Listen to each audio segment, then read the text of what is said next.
بھی کوئی تنگی محسوس کریں، بلکہ سر بسر تسلیم کر لیں۔ اگر ہم نے انہیں حکم دیا ہوتا کہ اپنے آپ کو ہلاک کر دو یا اپنے گھروں سے نکل جاؤ، تو ان میں سے کم ہی آدمی اس پر عمل کرتے۔ حالانکہ جو نصیحت انہیں کی جاتی ہے، اگر یہ اس پر عمل کرتے تو ان کے لیے زیادہ بہتری اور زیادہ ثابت قدمی کا موجب ہوتا، اور جب یہ ایسا کرتے تو ہم انہیں اپنے طرف سے بہت بڑا اجر دیتے اور انہیں سیدھا راستہ دکھا دیتے۔ جو لوگ اللہ اور رسول کی اطاعت کریں گے وہ ان لوگوں کے ساتھ ہوں گے جن پر اللہ نے انعام فرمایا ہے، یعنی انبیاء، صدیقین اور شہداء اور صالحین۔ سبحان اللہ! یہ دیکھیں اللہ تعالیٰ ہمیں یہاں کیا بتا رہے ہیں، اطاعت خدا اور رسول ہر حال میں ہمارے درجات کو بلند کرتی ہے اور ہمیں اتنے اعلیٰ لوگوں کے ساتھ شامل کرتی ہے۔ تو اللہ تعالیٰ اب دونوں کو بار بار دو ہی ٹارگٹ ہے، صالحین کی نیکیوں کی خوشخبریاں اور برے لوگوں کے لیے وعید۔ تو اگر اللہ تعالیٰ برے لوگوں کے اندر خوف پیدا کر دے تو ممکن ہے وہ بدل آئیں، اللہ تعالیٰ انہیں بخش دیں۔ کیسے اچھی ہے یہ رفیق جو کسی کو میسر آئے! سبحان اللہ! اس میں کوئی شک نہیں، ہم اپنا تجربہ ہی کریں چھوٹا سا۔ کل جنت میں تو انبیاء، شہداء اور صالحین، اور اگر ویسے ہم کام کریں گے حنیف دین پر چل کے، کتاب اللہ کو پڑھ کر کے، اپنے آپ پوری محنت کے ساتھ زندگی کا سفر کریں گے، انشاءاللہ اللہ تعالیٰ ہمیں اس درجے پہ لے جائے گا جو بڑا اعلیٰ والا ہے، الحمدللہ۔ اب دنیا ہی کے اندر یہ دیکھیں اللہ تعالیٰ کہتے ہیں کیسے اچھے ہے یہ رفیق جو کسی کو میسر، کتنی پیاری آیت ہے کہ صالحین کی صحبت بڑی خوبصورت چیز ہے۔ کہتے ہیں کہ 100 سال کی عبادت سے افضل ہے چند لمحے کسی صالح کے ساتھ گزارنا۔ تو اتنی بڑی مثال میں یہ ہمیں پتہ چل رہا ہے کہ اچھے لوگوں کی صحبت، جیسے دیکھو کان میں جاؤ گے تو کیا ہوگا؟ کالک۔ تو اگر خوشبودار دکان پہ جاؤ گے تو کیا ہوگا؟ خوشبو ملے گی۔ اسی طرح اچھے لوگوں کا ساتھ تعلق رکھنا جو ہے وہ ہمارے لیے الحمدللہ ایک بہترین روحانی اور جسمانی خوراک بن جاتی ہے، کہ جب ہم ان کے پاس بیٹھتے ہیں تو ہمیشہ اچھی ہی بات کریں گے، اللہ اور رسول ہی کی بات کریں گے اور ہماری اصلاح ہی کریں گے، تو انشاءاللہ اسے کیا ہوگا، ہم بھی ایک اچھی چیز کندن بن جائیں گے۔ یہ حقیقی فضل ہے جو اللہ کی طرف سے ملتا ہے، یعنی صالحین کی صحبت یہ رحمان کا فضل ہے نا، زائد نعمت یہ الحمدللہ۔ اللہ ہمیں بھی صالحین کی صحبت عطا کر جو ہمارے جسم و روح کو وہ محبت اور وہ اطاعت اور وہ کچھ سکھا دے جو تجھے پسند ہے، اور حقیقت جاننے لی کہ بس اللہ ہی کا علم کافی ہے۔ سبحان اللہ!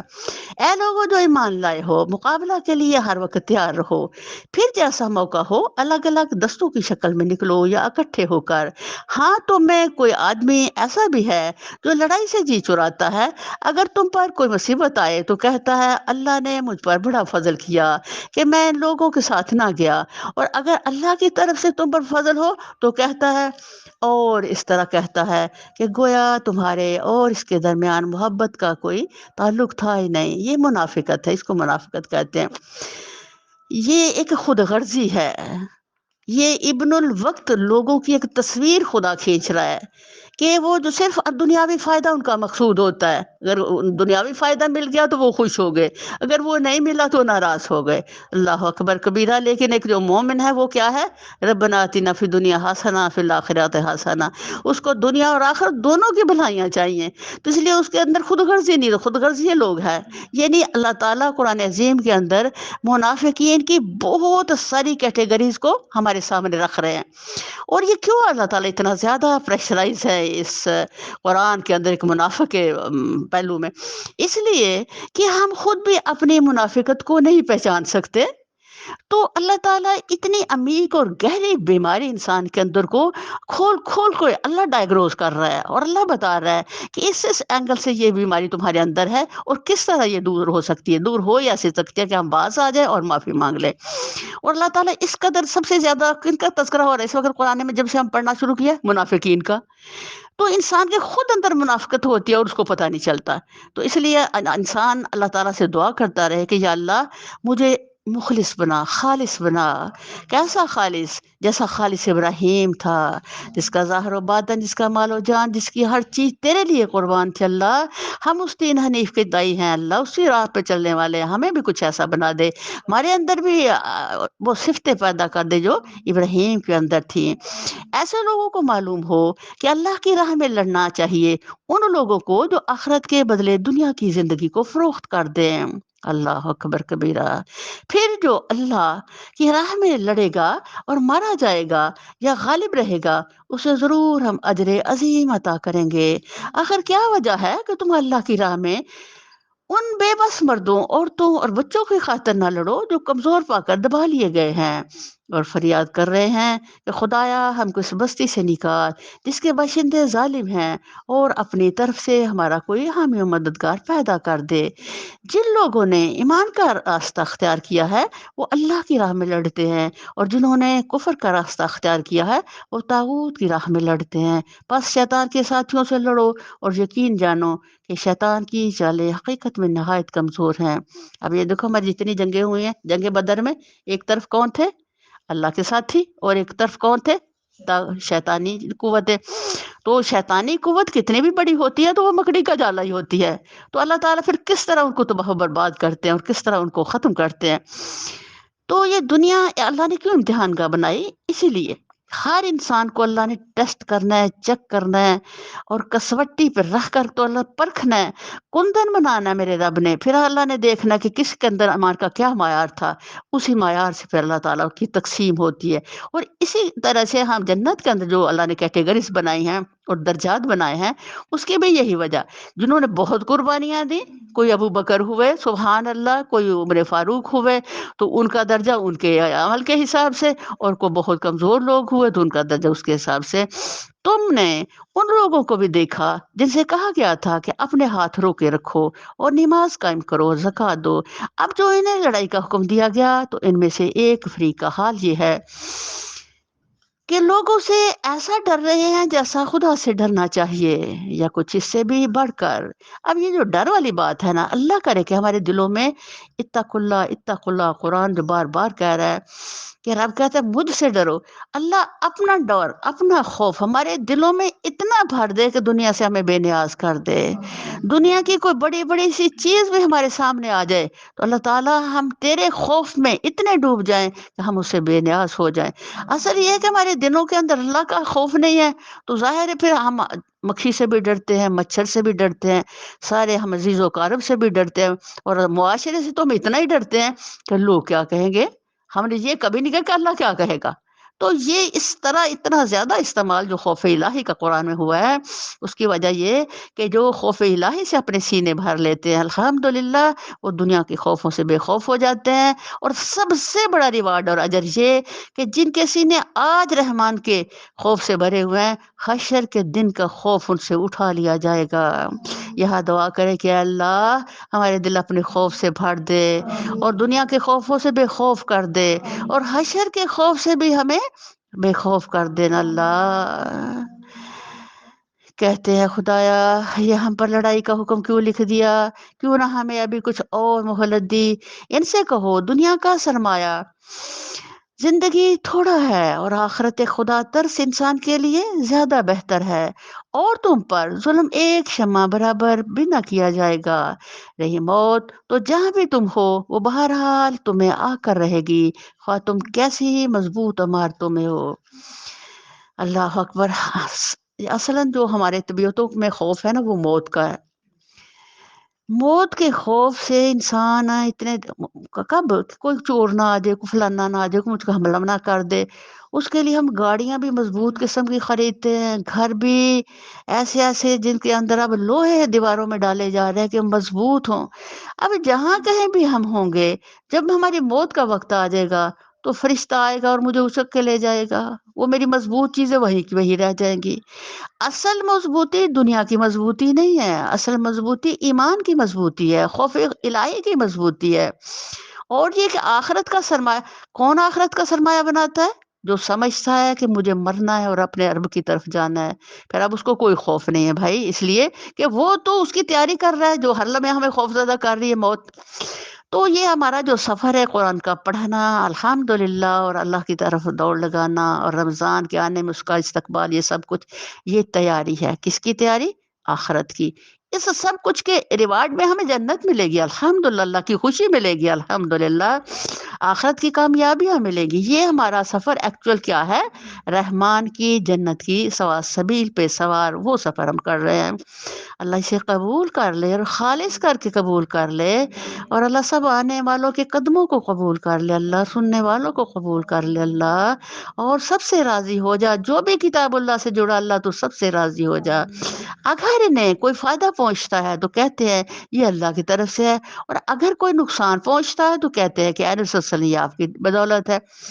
استغفر اللہ ربی من کل ذنب۔ یہ دیکھو اتنی جسارت ہے اس انسان کی، بندے کو حیرت ہوتی ہے کہ یا اللہ، انسان کیوں اپنی قوت نہیں پہچانتا؟ نبی کریم صلی اللہ علیہ وسلم جن کو رب نے کہا رحمت اللہ عالمین، جہانوں کے لیے رحمت بنا کے جس نبی کو رب نے بھیجا، اس کو انسان بدبخت کہہ رہا ہے کہ یہ جو ہمارے نقصان ہے وہ آپ کی وجہ سے ہیں۔ یہ کیا ہے؟ طاغوت، یہ شیطان کی حرکت ہے۔ کہو سب کچھ اللہ ہی کی طرف سے ہے۔ آخر ان لوگوں کو کیا ہو گیا ہے کہ کوئی بات ان کی سمجھ میں نہیں آتی؟ اے انسان، تجھے جو بھلائی بھی حاصل ہوتی ہے اللہ کی عنایت سے ہوتی ہے، اور جو مصیبت تم پر آتی ہے وہ تیرے اپنے کسب و عمل کی بدولت ہے۔ آیت تدبر۔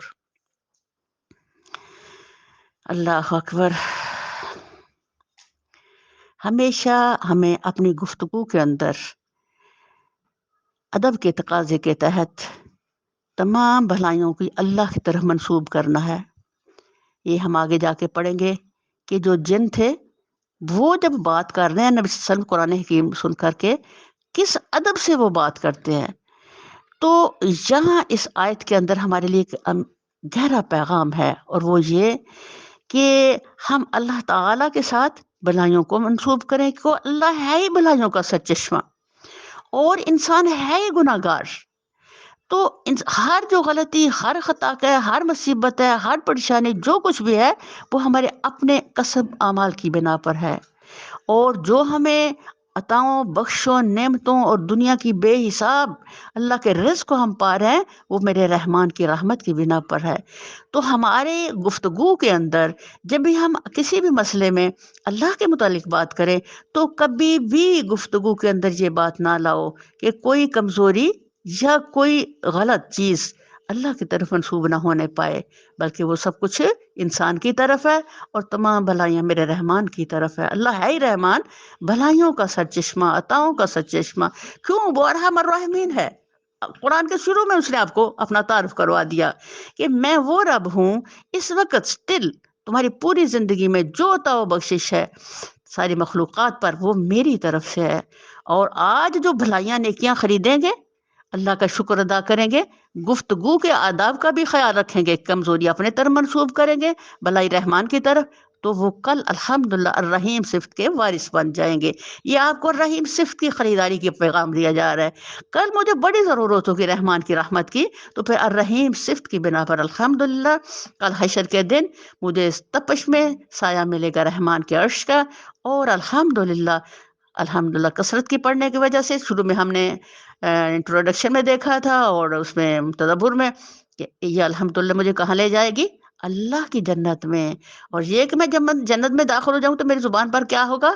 الحمدللہ الذی ہدانا لہذا وما کننا لنہتدی لولا ان ہدانا اللہ۔ اے محمد صلی اللہ علیہ وسلم، ہم نے تم کو لوگوں کے لیے رسول بنا کر بھیجا ہے، اور اس پر خدا کی گواہی کافی ہے۔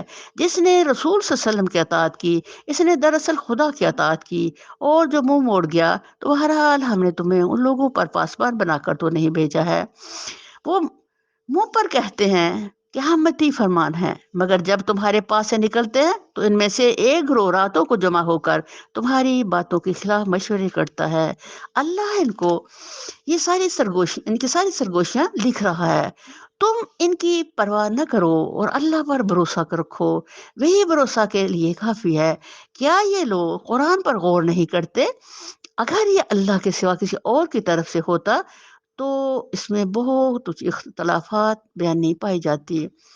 اب سبحان اللہ، وہ لوگ جو اکیلے میں سرگوشیوں میں برائیاں کرتے ہیں، ان کے ظالم ہونے کا کیا ایکسٹریم حالت ہے کہ وہ حالت جانتے ہیں۔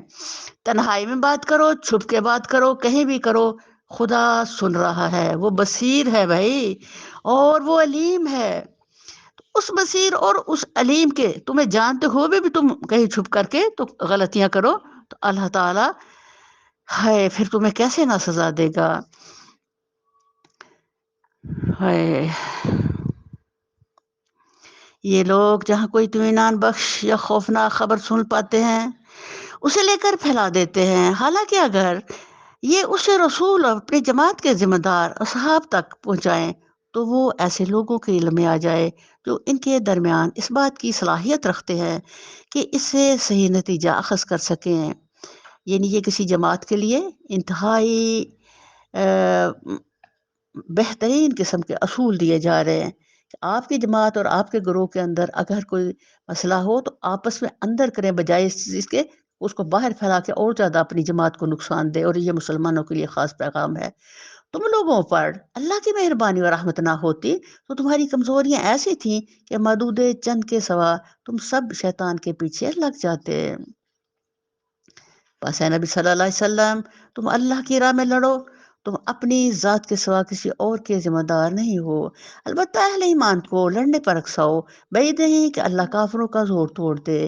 اللہ کا زور سب سے زیادہ زبردست اور اس کی سزا سب سے زیادہ سخت ہے۔ جو بھلائی کی سفارش کرے گا وہ اس میں سے حصہ پائے گا، اور جو برائی کی سفارش کرے گا وہ اس میں سے حصہ پائے گا، اور اللہ ہر چیز پر نظر رکھنے والا ہے۔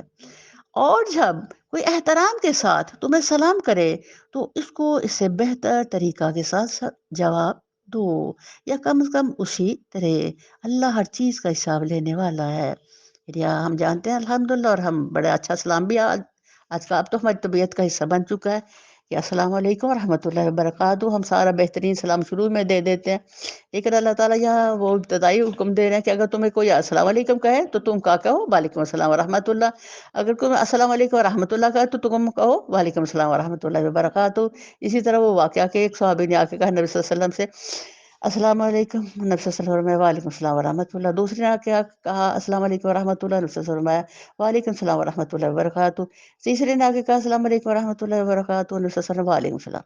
وہ کہتے ہیں نبی صلی اللہ علیہ وسلم پہلے دونوں کو تو آپ نے اتنا اچھا جواب دیا اور مجھے چھوٹا سا، تو نبی صلی اللہ علیہ وسلم نے آپ نے فرمایا کہ تم نے میرے لیے باقی کو چھوڑا ہی نہیں تھا، تم نے پوری اسلام مجھے کر دی، تو وعلیکم مطلب جو تم نے مجھے دیا وہ سارا کچھ تمہیں لوٹا دیا میں نے۔ تو اللہ وہ ہے جس کے سوا کوئی خدا نہیں ہے، وہ تم سب کو اس قیامت کے دن جمع کرے گا جس کے آنے میں کوئی شبہ نہیں، اور اللہ کی بات سے بڑھ کر سچی بات اور کس کی ہو سکتی ہے۔